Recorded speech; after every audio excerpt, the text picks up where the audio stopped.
Okay, we're going to start our final section here, and it deals with logistic growth. Logistic growth, and logistic growth is a really good model for population growth. Just think about the flu or something like that. It can only spread through so much of the population before everybody's got it. In order to integrate some of these logistical growth problems, we've got to learn how to do partial fraction decomposition. You may or may not have seen this before, but it's the process of taking a complicated fraction such as x minus 13 divided by 2x squared minus 7x plus 3, and setting it equal to two smaller fractions, okay? And those smaller fractions are going to be actually easier to integrate and use. So how does that work? Well, in order to do partial fraction decomposition, we have to be able to factor the denominator of our big fraction. And if the denominator doesn't factor, we can't separate into different fractions. So this guy, though, should work out. We've got 2x and x. We've got 3 and 1. And these are both going to be minus. So if you can't remember your factoring, go practice a little bit. This is going to come in handy for this section. And if you do remember your factoring, you need to get pretty comfortable rolling through it. All right? It'll just be less painful in the long run if your factoring skills are nice and sharp.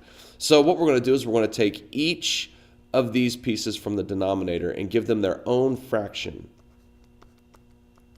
2x minus 1 and x minus 3. All right. Now what we want to do is clear the entire fraction from the whole problem. Okay, we're saying that this is an equality statement, that the left-hand side equals the right-hand side, and if that's true, one of the easiest ways to solve a problem is to eliminate any fractions that are visible. So what I'm going to do is I'm going to multiply both sides of my problem by 2x minus 1 and x minus 3. When I multiply both sides of the equation by this, I follow all my rules of algebra. I haven't done anything illegal. It will clear the fraction out so that we're just working with the things in the numerator. Again, this is all based off of equality. So what I end up with is x over x minus 13 over 2x minus 1 times x minus 3 times 2x minus 1, x minus 3. And that goes away, and it's just going to leave me with x minus 13. And then on the other side of the equal sign, I have a over 2x minus 1 times 2x minus 1, x minus 3. And in this case, 2x minus 1's cancel out, and I'm going to be left with a times x minus 3. All right? And then b over x minus 3 times 2x minus 1 times x minus 3. So x minus 3 cancels out, and I'm wind up with b times x 2x minus 1.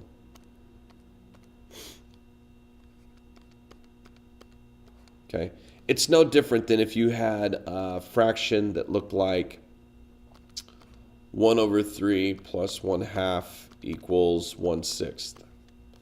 If I multiply this entire fraction by 2 times 3, which is 6, and this is not a true statement, by the way, then notice that if I do that, I'm going to end up with 1 plus 2 equals, or I'm going to end up with 2 plus 3 equals 1, which is false, but that's the whole promise, where we're taking 2 times this first guy, 3 times this first guy, okay?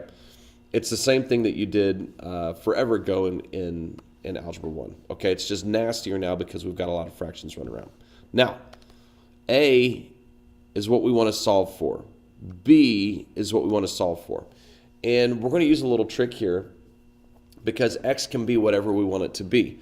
And I know that sounds really, really strange, but in the long run, X is our variable, so we get to pick it. We don't have an equals situation here, so X can be anything we want it to be. And if I'm trying to solve for A and B, I want X to make this guy right here a 0. All right? And in order to get that for this first one, I'm going to let X equal 3. And as long as I put that 3 in for every single X, I'm okay. I haven't violated any rules. And this is really a weird thing, but watch what happens. When I do that, I get 3 minus 13 equals a times 3 minus 3 plus b times 2 times 3 minus 1. And so notice that this a term goes away. All right. 3 minus 13 is negative 10. And then 6 minus 1 is 5. So I've got 5b. And when I finish this little step off, b equals negative 2. That's this b right here. Okay? That takes care of b. All right? The other thing that I'm going to do is I'm going to let this guy be 0 right here. I want this guy to equal 0. And so to do that, 2x is going to equal a half, or x is going to equal 1/2. All right? So I put 1/2 in for all of my x's. I'm running out of room here. 1/2 minus 13 equals a times 1/2 minus 3 plus b times 2 times 1/2 minus 1. And so notice on this guy, 2 times 1/2 minus 1, that cancels out because it becomes a 0, so he's gone. And I'm left with 1/2 minus 13. See, I need some space to work. I'm going to get rid of this guy right up here.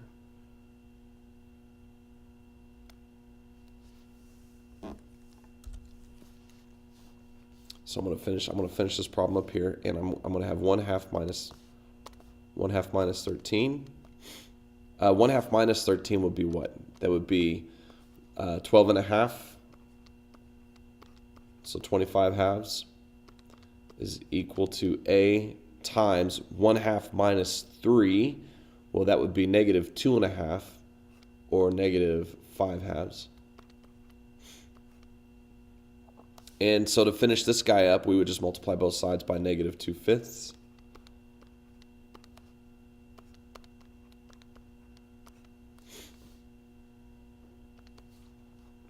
So negative 5, because the 2's cancel here, the 5's cancel there, so negative 5 equals a.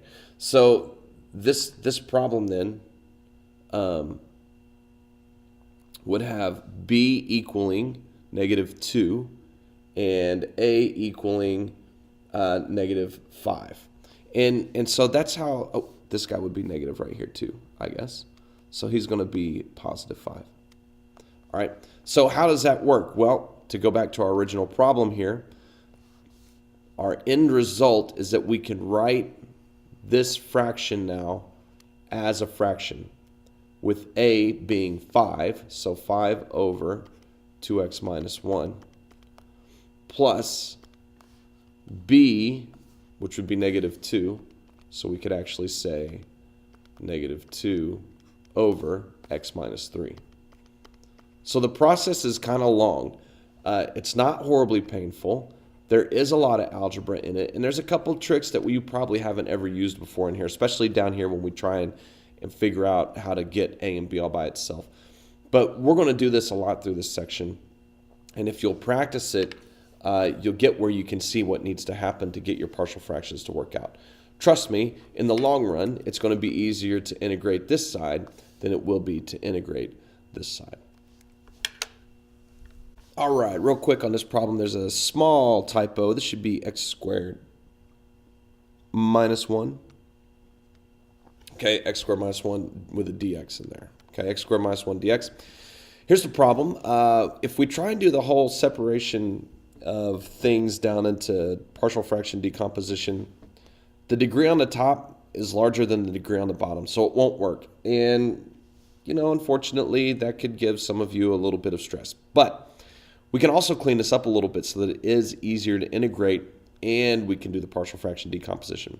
And what we're going to do is a little division of polynomials. So here we go. Polynomial division. And remember, when you divide polynomials, you need to keep all your order together. So Like I'm missing x cubed, x squared, and x. So I've got 3x to the fourth, and then plus 0x cubed, plus 0x squared, plus 0x, plus 1. All right, so do long division. And it's the same way that you did long division when you were in 4th grade. It's no different. What times x squared will give me 3x to the fourth? And the answer to that question is 3x squared. So we're going to put 3x squared right here. We're going to do our multiplication. 3x squared times x squared is 3x to the fourth. 3x squared times -1 is -3x squared. And just like in 4th grade, we're going to subtract this entire thing. Okay? So when you subtract this entire thing, this guy right here becomes 0. This guy right here becomes 3x squared. Why? Because it's a negative times a negative. Okay? And then bring down your 1. And you ask yourself your next question. What times x squared is 3x squared? And the answer to that is 3. So we would have a plus 3 back here. So that will give us 3x squared minus 3. And again, we're going to subtract that whole thing. So that gives us 0 here and 4 right there. Now, what are we working with? We're working with 3x squared plus 3 plus 4 over x squared minus 1. Okay? That's the integral that we're now dealing with. And we haven't done a ton of stuff with integrals yet, but we've really started exploring them. Doesn't this part right here look a lot easier to integrate than anything that we've got over there? And I would argue, yeah, it looks a lot easier to integrate. We can integrate it right now. This would be 3x cubed over 3 plus 3x. Okay? The only thing that's tricky now is this whole 4 over x squared minus 1 situation. So what we're going to do is we're going to do our partial fraction decomposition. All right? And I'm going to lose our division because I may need a little bit more space. So forgive me for that. And we're going to take 4 over x, whoop, wrong guy. So 4 over x squared minus 1. Now, x squared minus 1 factors to x plus 1 and x minus 1. Okay? And to do our partial fraction decomposition, we want to multiply the entire equation by x plus 1, x minus 1. And when we do that, on the left-hand side, we just get 4.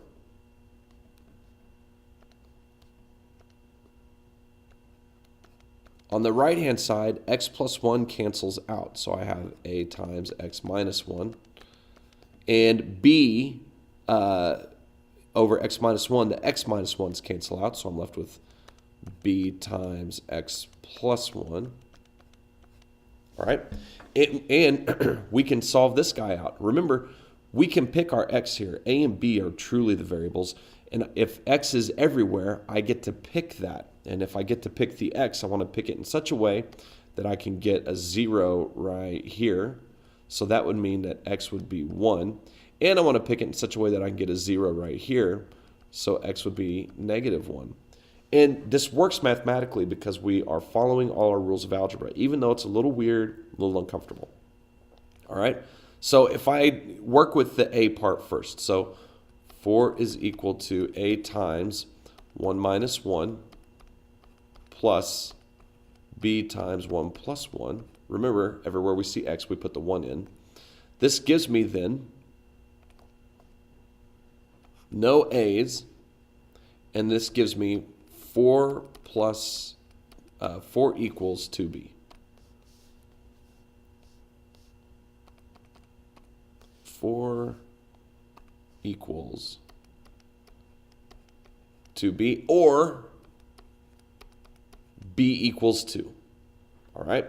So for this guy right here, b equals 2. All right. Last part then is the other side with this whole x minus 1 part. So 4 equals a times -1 minus 1 plus b times 1 minus 1. And again, the b's go away, okay?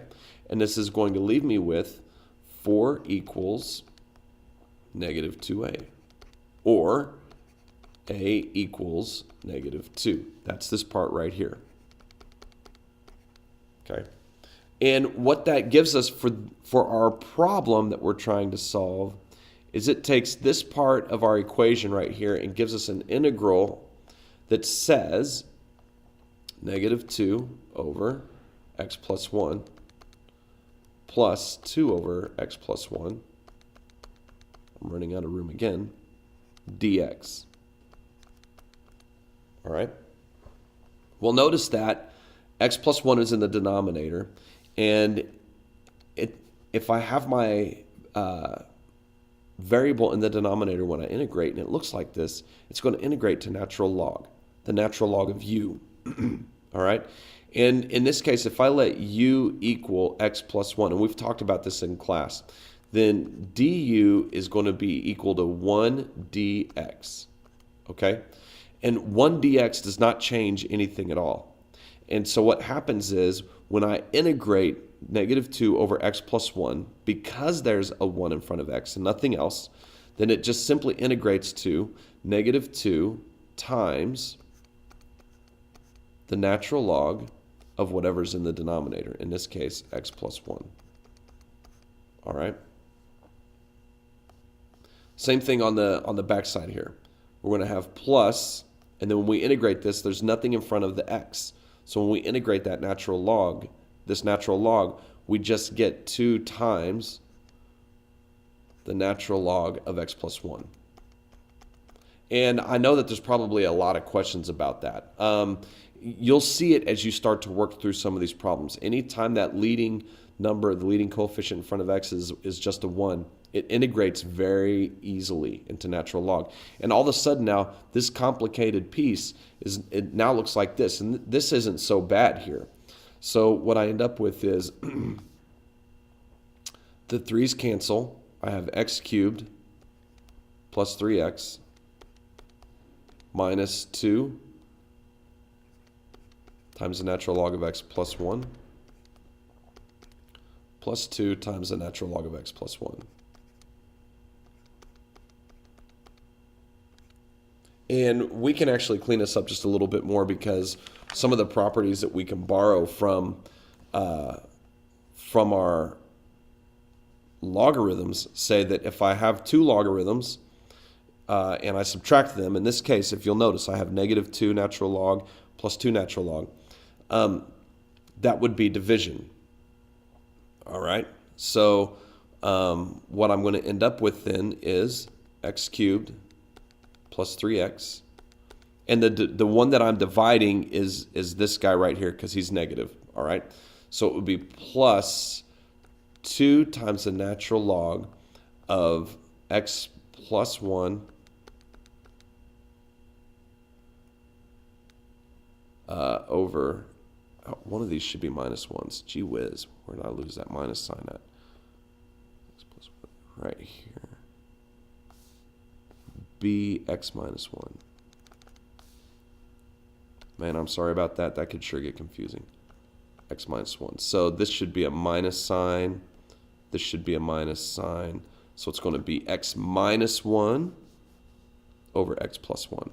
And if you are not super comfortable with your logarithms, maybe we'll do a mini lesson in class and just brush up on those. Or if you have a question, you can tweet and ask, and I can find a lesson for you, or you can come see me and get some help. But there's how it ends right there.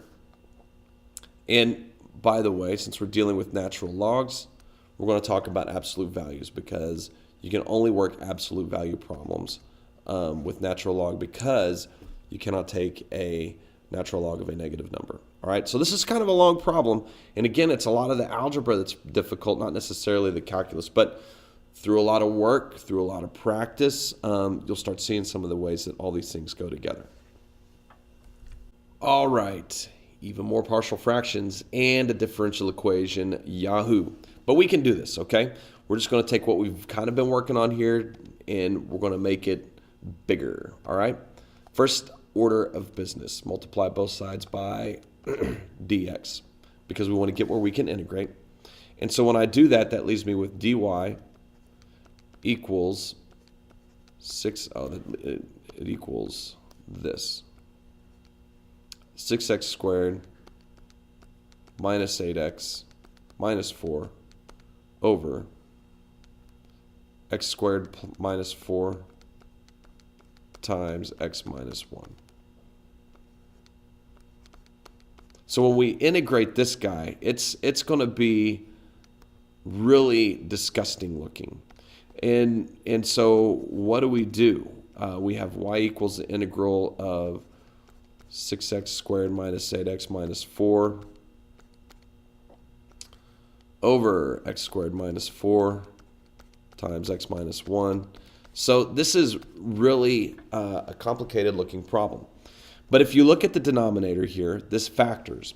And so we want to factor that denominator into x plus 2, x minus 2, and then we've also got x minus 1. And so we're going to actually set this fraction here equal to partial fractions that have 3 a, b, and c with them. All right? So what we're going to end up with is 6x squared minus 8x minus 4 over x plus 2, x minus 2, and x minus 1. So when we do our partial fraction decomposition, we're going to end up with a over x plus 2 plus b over x minus 2 plus c over x minus 1. And don't forget, like I did on the last problem, keep up with these minus signs down here. It'll make a difference, okay? We're going to multiply the whole equation by the denominator, okay? The whole equation by x plus 2. The whole equation by x minus 2, and the whole equation by x minus 1. Now this looks really, really troublesome, but look what happens. On the left, everything cancels out except for 6x squared minus 8x minus 4. On the right, the x plus 2's cancel out with a, so I get a times x minus 2, x minus 1, plus b, and then the x minus 2's cancel out. So that gets me x plus 2, x minus 1, plus c, and then the x minus 1's cancel out, so I get x plus 2, x minus 2. All right. This is a really complicated looking situation going on. And what we're going to have to do is figure out a way to solve for a, b, and c. Remember, those are the only variables that we can find, okay? They're coefficients here. And so what we're going to do is we're going to set each of these guys equal to 0 at different points, all right? So I'm going to need x to be equal to 2. I'm going to need x to be equal to 1. And I'm going to need x to be equal to negative 2. And so if I substitute those values in for x, that'll clean up a lot of the issues that I'm having. And remember, if we put it in for 1x, we put it in for all x's. So you're going to need some room to work. I'm probably going to have to erase and do things a couple times here, but we'll get the hang of it, okay? Let's start with x equals 2. If x equals 2, I'm going to have 6 times 2 squared minus 8 times 2 minus 4. I just simply substitute in my 2. All right? Now look at this. When I substitute in my 2 right here, I get 2 minus 2, which is 0. So the whole a term is going to be a times 0. And it doesn't matter what follows because a times 0 is 0. The b term then, if I put 2 in here, I get 4 and 1. So I'm going to have 2 plus 2 and 2 minus 1. The c term then, if I put the 2 in here, I get 2 minus 2. So my c term is actually going to be times 0. And if you'll notice now, all I have are b's. Okay, so on the left, I get 6 times 4 minus 16 minus 4. On the right, I get 4b. So now I just need to work this out. That's 24 minus 20. So my b is going to be equal to 1. Okay, that's not too bad. That's not too bad. All right, let's look at the next part. So now, now we're going to work with 1. Now we're going to work with 1. So if I put some 1s in for all of my x's, I'm going to put 1s in for all of my x's. So I'm going to have, notice right here, 1 minus 1. Okay, so that's going to give me what? 6 times 1 squared minus 8 times 1 minus 4 equals, well, 1 minus 1 right here gets me a times 0 again. All right, the 1 minus 1 here, look, here it is right here, 1 minus 1 gets me b times 0. And what I'm left with then are my c's. So I'm going to have 1 plus 2 times 1 minus 2. The reason this is legal is because I can pick values of x. That's the way we've always done it. Even back in Algebra 1 when you were graphing, you picked a value of x to get a value of y. So I'm picking very specific values of x that help me cancel out the items I'm not interested in. Okay. Notice that I'm going to be left with 6 minus 8 minus 4, which is going to be equal to c times 3.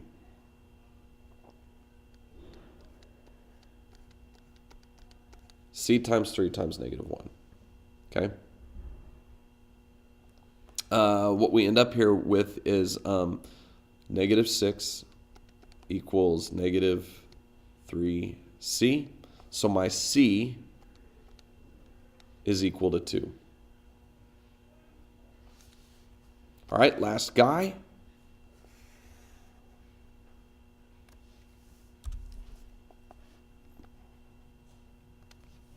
All right, this last guy is going to be the negative 2. He goes in now. So 6 times negative 2 squared minus 8 times negative 2 minus 4. And when you put negative 2 in right here, you're going to have all your a's. So negative 2 minus 2, negative 2 minus 1. And notice right here, negative 2 minus 2, that's a 0. And notice negative 2 minus 2 here, that's a 0. And so what you end up with is just the a part now. That is good news. So 6 times 4 plus 16 minus 4 is equal to negative 4 times negative 3. Okay? And so when I finish my math out here, this is 36 equals, yeah, hold on one second, negative 12a. And so a is negative 3. All right, that's my setup now, and we can start integrating from there. All right, so then let's set up our new integral. And we did all this work. It's actually going to be a much easier integral than this.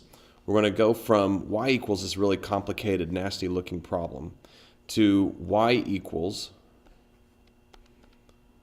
the integral of negative 3 over x plus 2 plus 1 over x minus 2 plus 2 over x minus 1. The reason we love this is because all of these x's down here don't have a coefficient in front of them. So when we integrate, it just integrates straight to the natural log of whatever is in the denominator. And our final answer then is actually not too bad, okay? So y equals negative 3 times the natural log of x plus 2. And remember, we're going to use absolute value bars here. Plus the natural log of x minus 2 plus 2 times the natural log of x minus 1.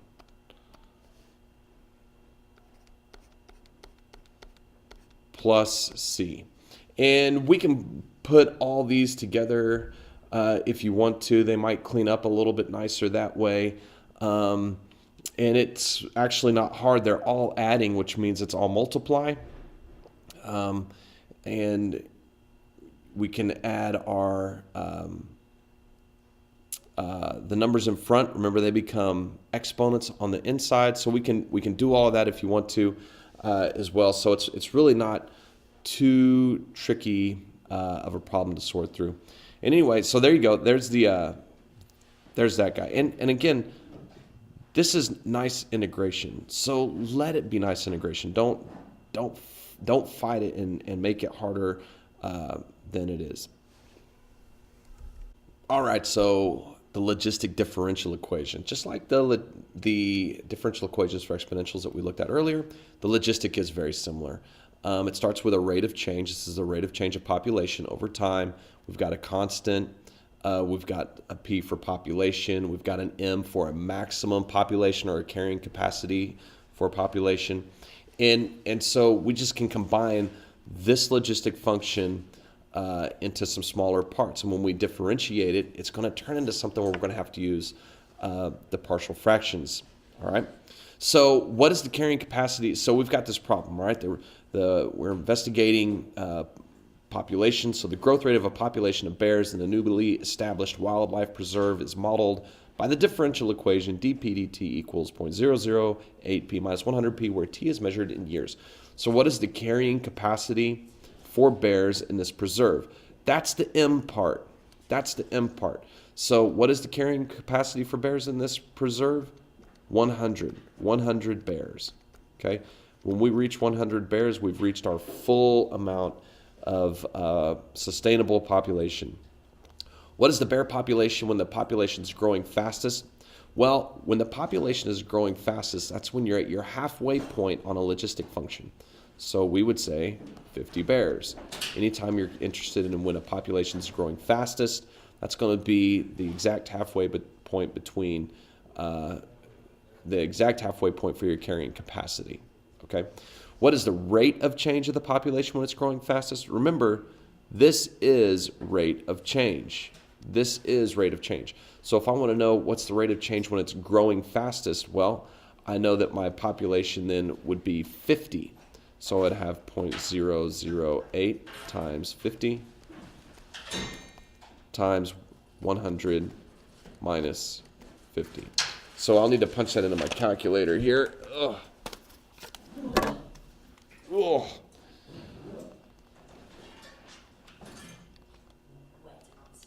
And what is the rate of change when its population is growing fastest? And I got 20 bears per year. You're going to get 20 on this, but think about what you're talking about. You're talking about population of bears over a set piece of time, which in this case would be years. Okay? So this is a simpler logistic differential equation. Remember, we can actually integrate this and do some really neat things with it, and that's actually the next step.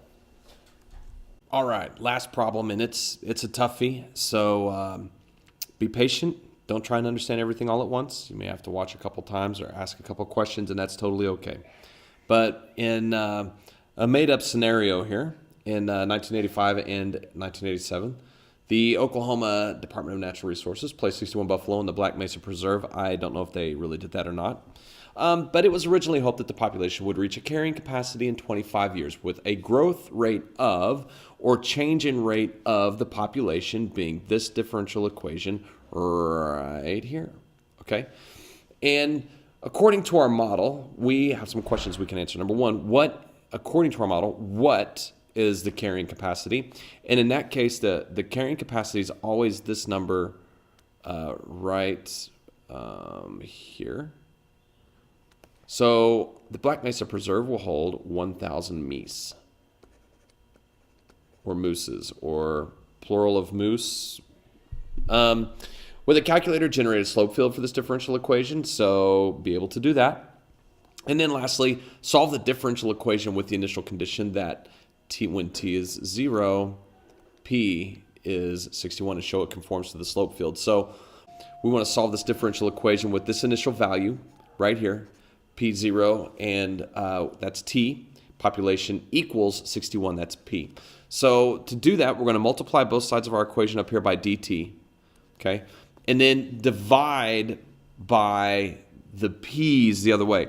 And one thing that I'm going to do here that actually will make our life a little bit easier is I'm going to leave 0.003 on the right-hand side because in the long run, it'll make our problem a little bit easier. So I'm actually going to solve this integral right here. Divide by p, multiply by dt, and you end up with dp over p times 1,000 minus p,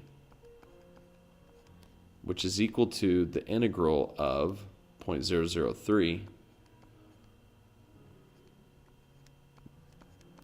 dt. And that came from right here. I'm going to divide by this part right here. Divide by that part, okay? Multiply by dt, and you get this for our integral. Now, we've got separation of variables right here. Separation of variables right here. So this is going to be 1 over p times 1,000 minus p equals a over that first p plus b over 1,000 minus p. Okay? And multiply the whole thing by p times 1,000 minus p. And you end up with 1 equals, ooh, that's really light. 1 equals a times 1,000 minus p plus b times p, all right, because everything cancels out. And so we're going to let p equal 1,000. We're going to let p equal 0 because we can pick the p, all right, that's our variable here. And so what I get then is if I let p equal 1,000 and p equals 0, that's what makes this work. So I get 1 equals, if I do 1,000 first, a times 0 plus b times 1,000. Okay, so b is going to be 1/1000th, and I'm just going to go ahead and write it as a decimal. 0.001b is equal to b. Okay, that's this part right here. Okay, then I do the same thing for a. So 1 equals a times 1,000 minus 0 plus b times 0. And so this is going to be 1,000 to a, so 1/1000th. And that's this guy. All right. That takes us to the next part of our problem, which is we're going to integrate 0.001 over p plus 0.001 over 1,000 minus p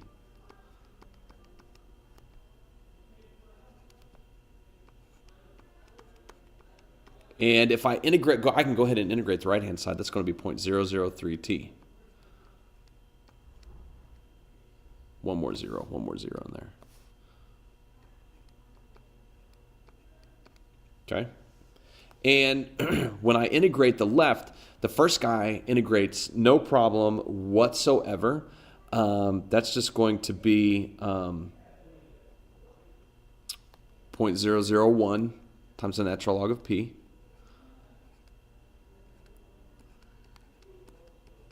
Now the next guy, look right here. You see that minus sign in there? This is a cool trick that we can use when we integrate natural logs. That 1,000 minus p means we're going to have minus, instead of plus, minus 0.001 times the natural log of 1,000 minus p.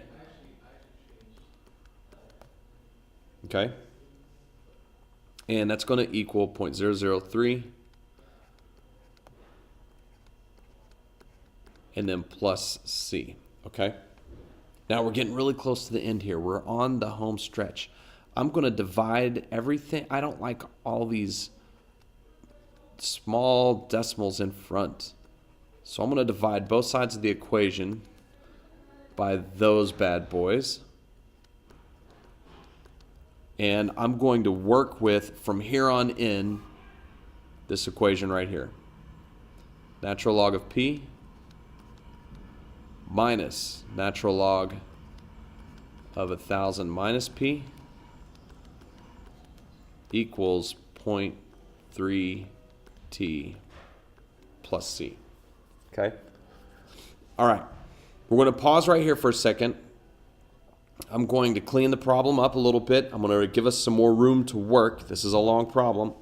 I'm going to give us some more room to work, and then we'll finish it. Okay? So give me 1 second to clean that up, and then we'll get going on the rest. Okay. Whew, this is tough. What we're going to do now is follow a couple more steps here. The rest of this is algebra, and this algebra can be killer. But and again, this is maybe not something you're going to get right off the bat, but it'll make life really nice in the long run. And what we're going to do is multiply both sides by -1. Okay? We're going to multiply both sides of this equation by -1. That gives me then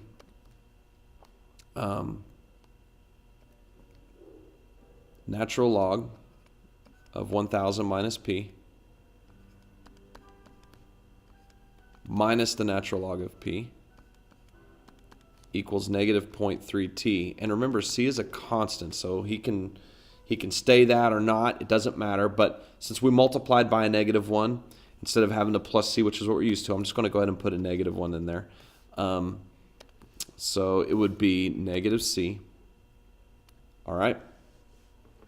And then we're going to combine these guys together using properties of logarithms. And remember, if you take one logarithm minus a second logarithm, then you divide the things inside.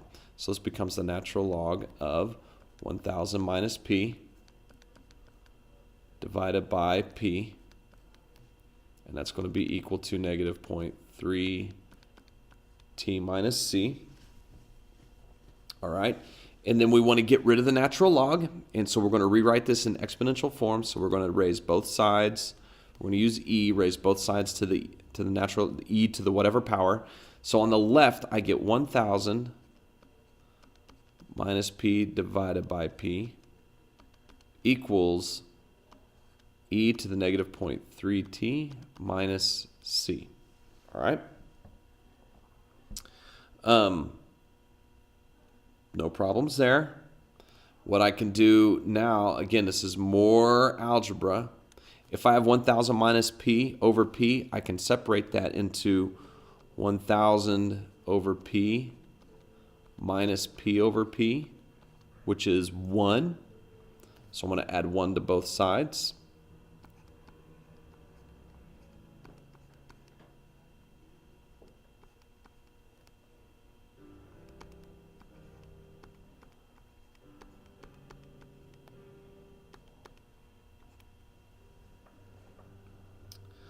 All right, and then I'm going to remember also that I have this situation up here where I've got e to the -0.3t minus c. So that I can also say that as this, still minus p. Whoops, not 10,000 minus p. That's a whoops. That guy's gone. Still 1,000 over p equals e to the -0.3t times e to the -c plus 1. And then once I get here, I can now substitute in my initial value for P and for T. So T is going to go to 0, P is going to go to 61. So I end up with 1,000 divided by 61 equals e to the negative 0.3 times 0. So anything to the 0 power is 1. So e to the negative c plus 1. All right. And then I'm going to get a decimal over here. So 1,000 divided by 61 minus 1. Again, algebra. The algebra is a killer on this problem. And so when I get done, over here on the left, I should get 15.393 equals e to the negative c. Okay, so everywhere I see e to the negative c, I can put in 15.393. All right? Well, that's back up here on this guy. So again, with the algebra, 1,000 over p is equal to 1 plus e to the negative 0.3t times e to the negative c, which is 15.393. All right. The last step on this, and we're almost done, is to actually solve this guy out for p, which means that p on the left and 1 plus all of this on the right, they just trade places. Okay? So the final answer on this, and it's a long one, and I feel your pain, is this right here. P equals 1,000 divided by 1 plus 15.393 e to the negative 0.3t power. Wow, that's a long problem. That's a tough problem, and this is one that we're going to probably have to work in class once or twice. But it's also one that you need to, by sitting through and getting this, I know that there will be some confusion. Ask any questions that you have, tweet any questions that you have, and I can help you with that. All right, so there you go, logistic growth. And if you'll look, this matches a logistic model, and if you graph it on your slope field, it'll be a perfect fit. Okay?